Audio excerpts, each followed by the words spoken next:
નમસ્કાર મિત્રો, સ્વાગત છે તમારું ગુજરાતી ટિપ્સ યુટ્યુબ ચેનલની અંદર। તો મિત્રો, આ વિડીયોની અંદર આપણે કેટલાક કન્ફ્યુઝ પોઈન્ટ વિશે વાત કરીશું, જે આવનારી સ્પર્ધાત્મક પરીક્ષાની અંદર ખૂબ જ ઉપયોગી સાબિત થઈ શકે છે। તો મિત્રો, વિડીયો પસંદ આવે તો પ્લીઝ વિડીયોને લાઇક અને શેર કરવાનું ભૂલતા નહીં।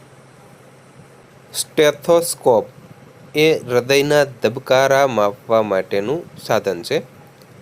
ટેલિસ્કોપ એ દૂરનો ગ્રહ જોવા માટેનું સાધન છે। એપિસ્કોપ એ પરાવર્તિત ચિત્ર જોઈ શકાય તેવું સાધન છે। એપિડાયોસ્કોપ એ પદાર્થને વિસ્તૃત બનાવી જોવા માટે વપરાતું સાધન છે।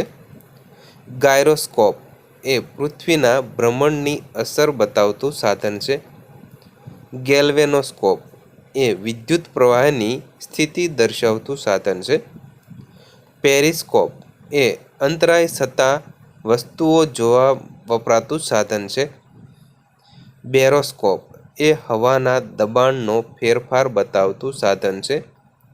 ઇલેક્ટ્રોસ્કોપ એ પદાર્થનો વિદ્યુત ભાર દર્શાવતું સાધન છે। હાઇડ્રોસ્કોપ એ સમુદ્રનું તળિયું જોવા માટે વપરાતું સાધન છે। સ્વતંત્ર ઉમેદવારના રૂપમાં ચૂંટણી જીતનાર રાષ્ટ્રપતિ કોણ હતા? તો જવાબ આવશે વી.વી. ગિરી।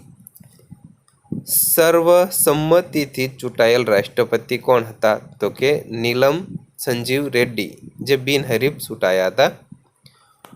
પોકેટ વીટોનો ઉપયોગ કરનાર રાષ્ટ્રપતિ કોણ હતા? તો જવાબ આવશે જ્ઞાની ઝૈલ સિંહ। સૌથી ઓછા સમય રાષ્ટ્રપતિ રહેનાર કોણ હતા? તો જવાબ આવશે ડૉક્ટર ઝાકિર હુસેન।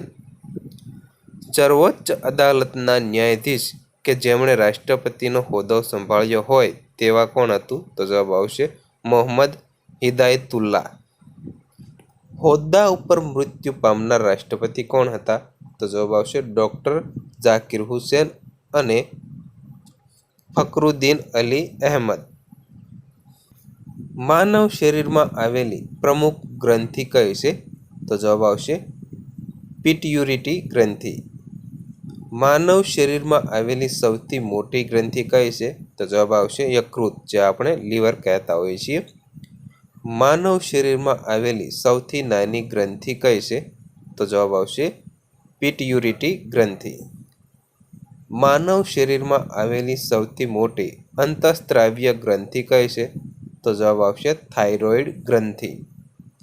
માનવ શરીરમાં 3F ફાઇટ, ફ્લાઇટ, ફ્રાઇટ અંતઃસ્ત્રાવીય ગ્રંથિ કઈ છે? તો જવાબ આવશે એડ્રિનલ ગ્રંથિ। પ્રથમ આરબીઆઈ ગવર્નર કોણ હતા?